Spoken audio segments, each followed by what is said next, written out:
Après New York, le Premier ministre par intérim s'est rendu à Washington. Le colonel Abdoulaye Maïga était l'invité spécial des Maliens pour fêter le 62e anniversaire de l'indépendance du Mali.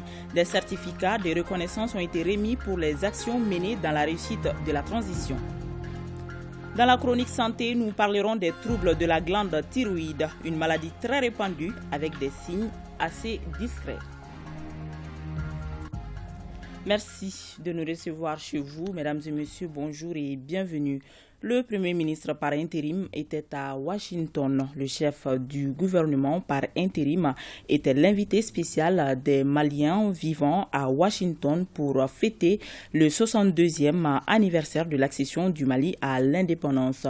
Des certificats de reconnaissance ont été remis au colonel Abdoulaye Maïga pour les actions qu'il mène sous la clairvoyance du chef de l'État dans la réussite de la transition. Le récit de nos envoyés spéciaux Mohamed Diarra et Aliou Touré. C'est une tradition bien établie et le Premier ministre par intérim n'a pas dérogé à la règle. Après New York où il a participé à la 77e session de l'Assemblée générale des Nations Unies, le colonel Abdoulaye Maïga se rend à Washington pour fêter avec ses compatriotes le 102e anniversaire de l'accession du Mali à l'indépendance. Première escale, l'ambassade du Mali pour encourager le personnel pour le travail abattu. Direction Maryland, le chef du gouvernement par intérim est venu rehausser l'éclat de la cérémonie.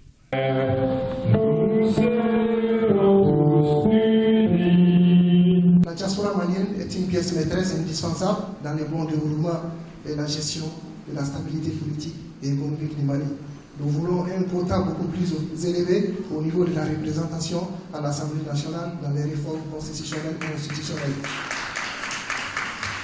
L'année passée, la diaspora malienne a envoyé plus de 1000 milliards de francs CFA au pays, ce qui dépasse l'aide au développement.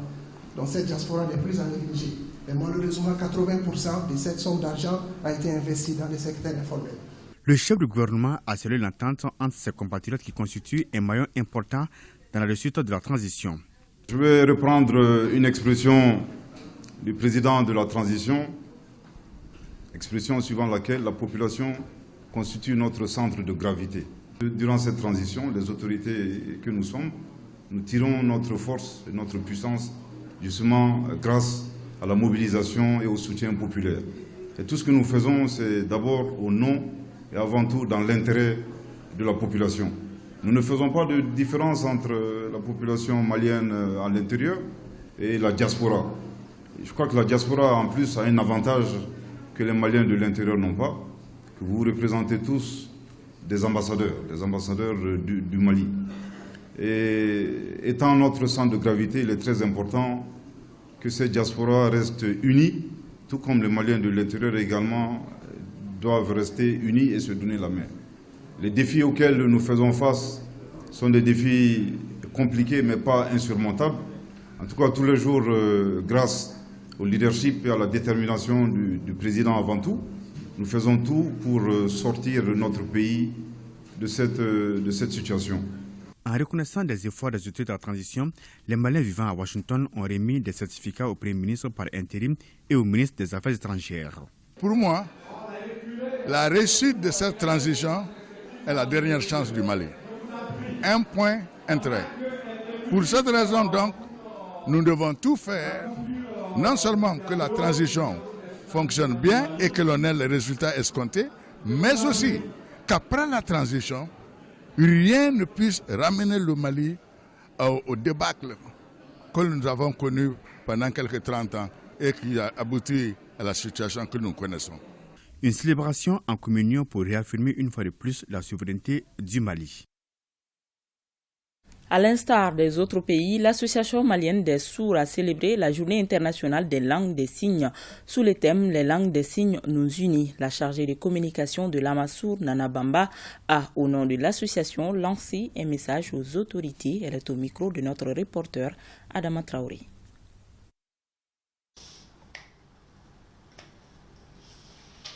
Chers Maliens et Maliennes, à l'occasion de la Journée internationale des langues des signes prévue le 23 septembre dans le cadre de la Semaine internationale des personnes sourdes, du 29 au 25 septembre 2022 à travers le monde. Aujourd'hui est la journée internationale des langues des signes. Elle est une occasion unique de soutenir et protéger l'identité et la diversité culturelle de toutes les personnes sourdes et d'autres utilisateurs de la langue des signes. La langue des signes doit être accessible dans tous les domaines au Mali. Mais depuis la pandémie du Covid-19, le gouvernement n'a pas accompagné les interprètes sur le Covid-19. La communauté publique, les discours en direct du président de la République et aux différentes sessions parlementaires à l'Assemblée nationale. L'État doit reconnaître la langue des signes comme une langue officielle. L'Association malienne des sourds, Amasour, est fière d'appuyer les thèmes. La langue des signes nous unit.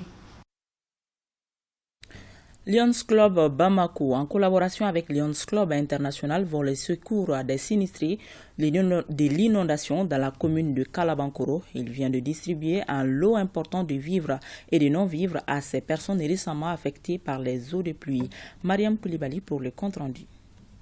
Ces gestes de Lions Club Bamako concernent 50 familles dans la commune de Kalabankoro. Le don composé de vivres et de non-vivres vise à atténuer la souffrance de ces personnes touchées par les eaux de pluie. Notre pays a connu ces derniers mois des inondations de partout.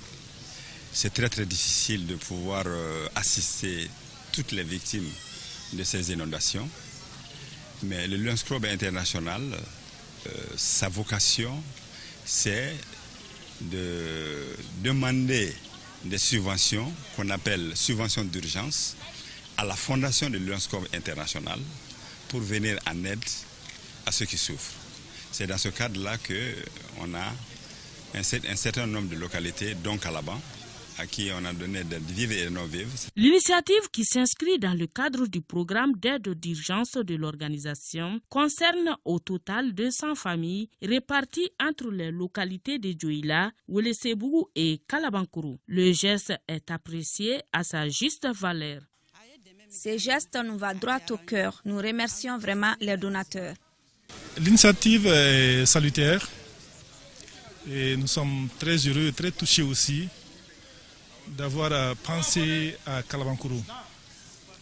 C'est l'occasion de remercier et de féliciter les Lions d'avoir soulagé ces frères et sœurs-là qui sont victimes de ces inondations. Et le sous-préfet d'inviter d'autres bienfaiteurs à emboîter ces pas de Lions Club en vue de soulager cette couche. En première région, dans le cadre des festivités du 22 septembre, le Conseil local de la jeunesse de Caille a organisé une conférence débat sur les symboles de l'État. Dans cette même mouvance, Fousseini Bari du Jumeau, un citoyen de la région, s'est investi à ses propres frais pour l'embellissement de la cité des rails. Les détails avec nos reporters Kabadjara et Balkissa Saribou Chérif Aïdara. Ambiance festive en cette veille de l'anniversaire de l'accession de notre pays à l'indépendance au point de vente de Fousseini Bari Dijumo. Un tour devant sa boutique suffit pour se rappeler que nous sommes dans la mouvance du 22 septembre. Les couleurs nationales flottent partout et des messages sont inscrits ça et là. Ces actions du quinquagénaire vont au-delà de sa boutique et de ses alentours. Par exemple, à notre passage ce lundi 19 septembre, l'heure était à la peinture de certains arbres et des bordures de trottoirs. Une façon pour lui d'apporter sa contribution dans l'embellissement de la ville pour bien accueillir la date anniversaire de l'indépendance du Mali. Tenez-vous bien, il mène toutes ses actions à ses propres frais. Je l'ai dit haut et fort, je mène toutes mes actions à mes propres frais. C'est là depuis 1987, quand l'équipe nationale a remporté la Coupe du Mali. Je l'ai fait parce que j'aime mon pays. Même si tout le monde ne l'exprime pas, les actions menées par Fousseini Bari forcent l'admiration de nombreux de ses concitoyens. Bon, ça fait des années, en réalité, je connais ce monsieur. Et de passage, je le vois chaque fois. Et ni mouvement en tout cas, ni malgré comment on ne il va avoir des gitrondan peinturés, ni drapeau bagarola, ni jamala bobe yoro, ni malgré comment il est présent avec ses appareils.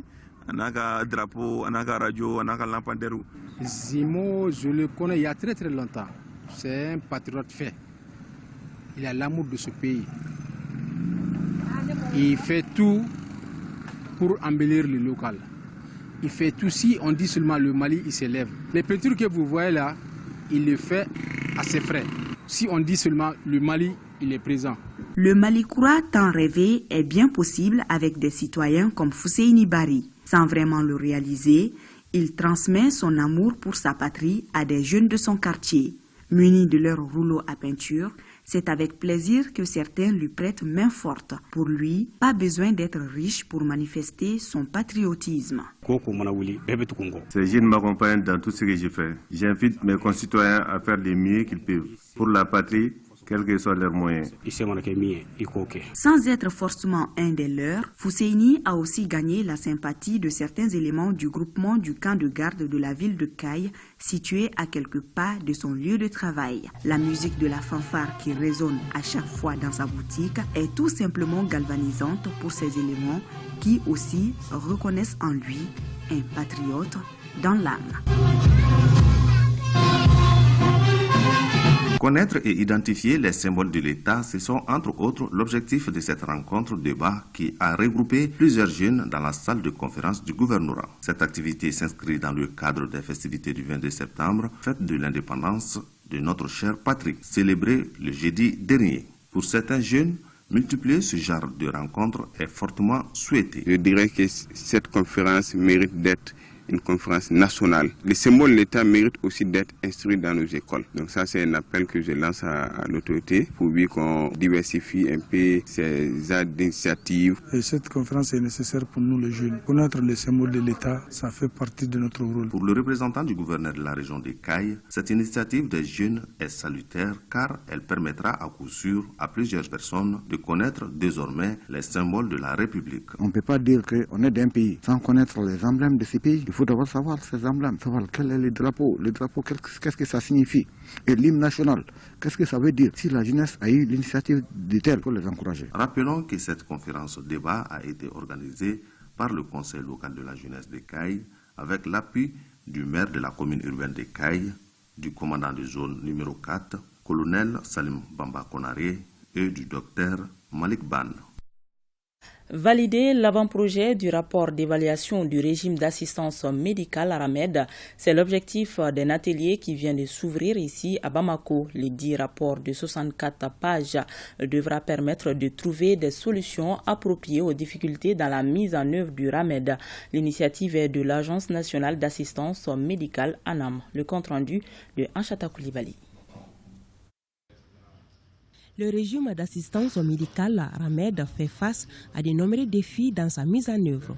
C'est pour trouver des solutions idoines à ces difficultés qu'un rapport de 64 pages a été produit et soumis à l'appréciation des acteurs de la santé et de protection sociale. Aujourd'hui, il s'agit de faire un point, un break, pour savoir exactement où est-ce que nous en sommes.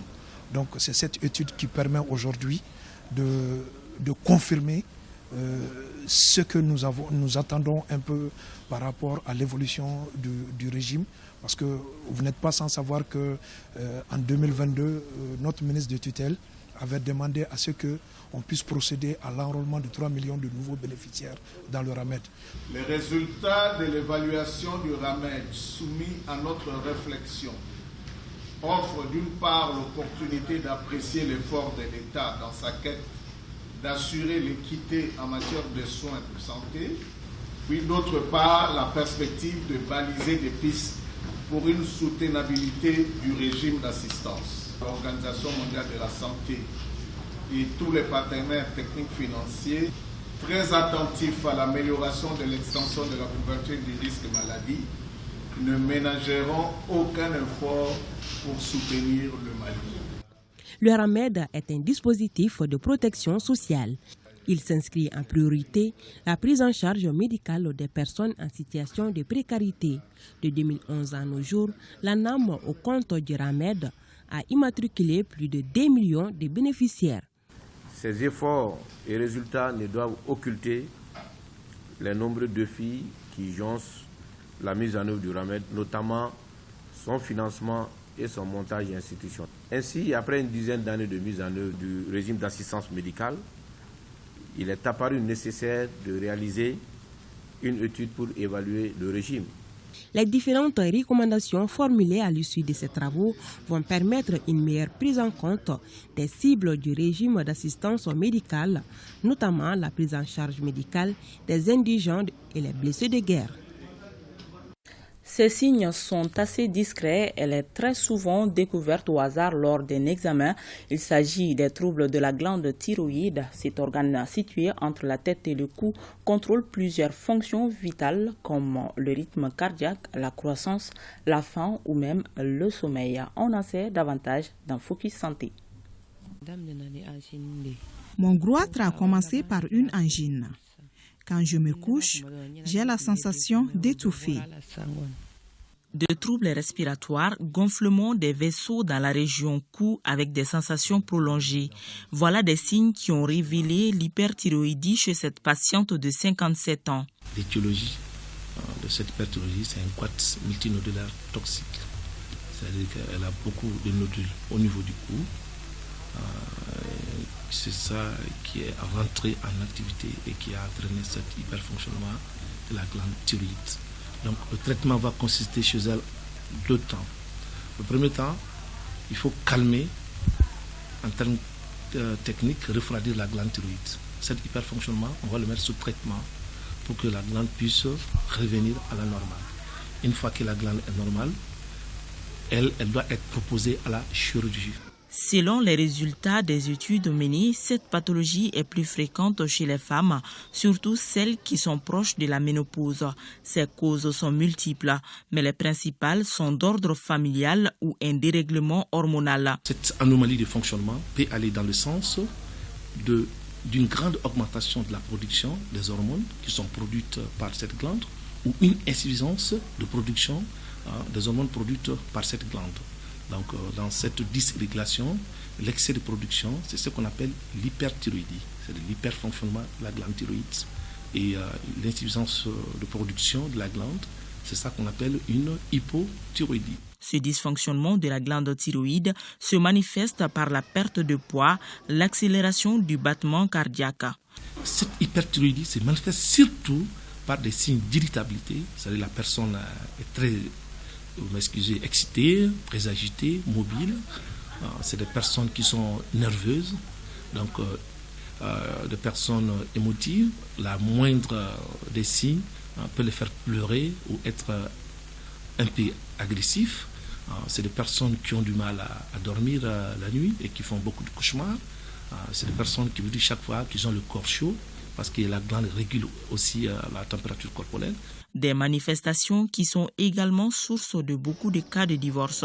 Le traitement de ces troubles dépend de la cause et la majeure partie des cas suivent des traitements à vie. Souvent, il peut y arriver que 20% de ces patients, même après traitement, après qu'on les ait déclarés guéris, encore la maladie puisse reprendre parce qu'il y a une auto-immunité, une auto-agression de la glande contre son propre système de défense. C'est ce qui fait que ces maladies peuvent encore rechuter malgré un bon traitement et qu'on ait déclaré guéri. Tout de même, un diagnostic précoce et une alimentation adéquate au bon fonctionnement de la glande thyroïde préviennent l'exacerbation des symptômes et l'aggravation de la maladie. Et vous le savez, le Premier ministre par intérim est attendu d'un moment à l'autre à l'aéroport de Bamako, de Sénou, je vais dire. Et nous sommes en direct avec notre équipe sur place à l'aéroport pour l'accueil du chef de gouvernement par intérim en provenance des États-Unis, où il a pris part à la 77e Assemblée générale des Nations unies. Ibrahim Traoré, bonjour et dites-nous quelle est l'ambiance à l'aéroport.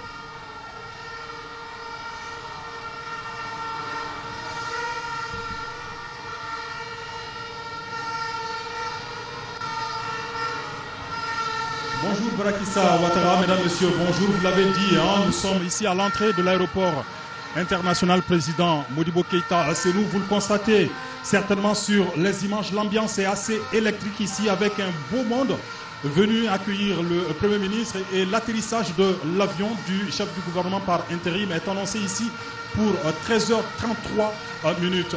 Alors nous allons vivre tout cela en direct sur nos antennes d'un moment à l'autre. Juste le temps de vous dire simplement, Barakissa Ouattara, que c'est un beau monde qui est sorti pour saluer ce discours prononcé par le Premier ministre par intérim samedi dernier à la tribune des Nations Unies. Merci beaucoup Ibrahim Traoré. À suivre donc cet accueil en direct juste après ce journal. Vas-y.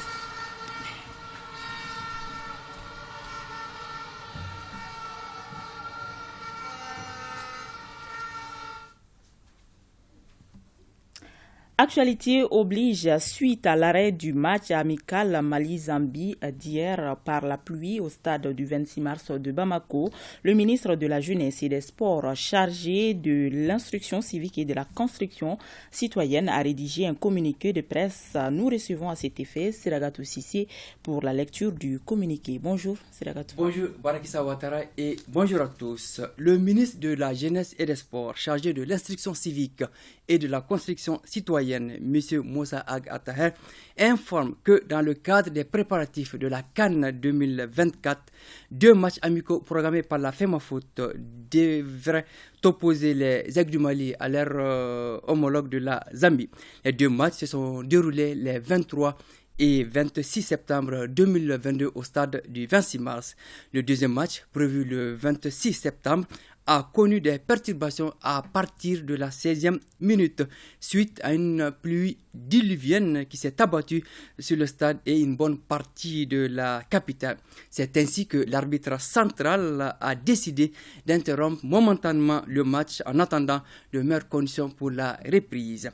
Au retour des équipes sur le terrain, n'étant pas satisfait de la présence d'eau sur la pelouse, l'arbitre a décidé d'arrêter définitivement la partie pour des raisons que lui seul pourrait expliquer. Le temps pris pour le drainage des eaux et de la forte pluie liée à la conjugaison de plusieurs facteurs. Pour une pelouse qui n'est pas couverte, les pluies continues pendant 48 heures de ces derniers jours ont créé un sol suffisamment gorgé d'eau dont la capacité d'absorption était réduite. Le stade du 26 mars a accueilli ces derniers jours plusieurs compétitions, entre autres le match délocalisé de l'équipe CHAN de Guinée, le match retour des moins de 23 ans, les 2 matchs de club Yoliba AC et AS, les séances d'entraînement liées à ces matchs. Il est bon de préciser que les travaux de réhabilitation du stade du 26 mars concernent un vaste chantier qui couvre plusieurs aspects, dont la pelouse disposant d'un système de drainage d'eau et équipée de plusieurs systèmes d'aspirateurs ne représente qu'une unité de l'ensemble des travaux. Par ailleurs, en Afrique comme partout dans le monde, nous avons connu des reports et des annulations de matchs dus à des pluies diluviennes ou des tornades. Faut-il rappeler que la CAN initialement prévue en juin 2023 a été reportée par la CAF à cause des risques de perturbations liés à de fortes pluies pendant cette période de l'année. Sur d'autres continents, les mêmes raisons ont prévalu pour annuler ou reporter des matchs. Le ministre en charge des sports rappelle que le stade du 26 mars a été homologué par la CAF et la FIFA après plusieurs missions d'inspection suite à sa rénovation permettant depuis la tenue de matchs internationaux à domicile. Toutefois, le ministre de la Jeunesse et des Sports chargé de l'instruction civique et de la construction citoyenne rassure que les dispositions seront prises pour permettre aux sportifs de pratiquer leur activité dans les meilleures conditions. Le ministre de la Jeunesse et des Sports chargé de l'instruction civique et de la construction citoyenne, M. Moussa Ag Attaher, s'est compté sur la bonne compréhension de toutes et de tous. Barakissa. Merci beaucoup, Seragatou Sissé. Merci également à vous de nous avoir suivis. Restez surtout devant votre petit écran pour suivre en direct l'arrivée du Premier ministre par intérim. Sur ce, je vous dis à demain, à même heure, s'il plaît à Dieu.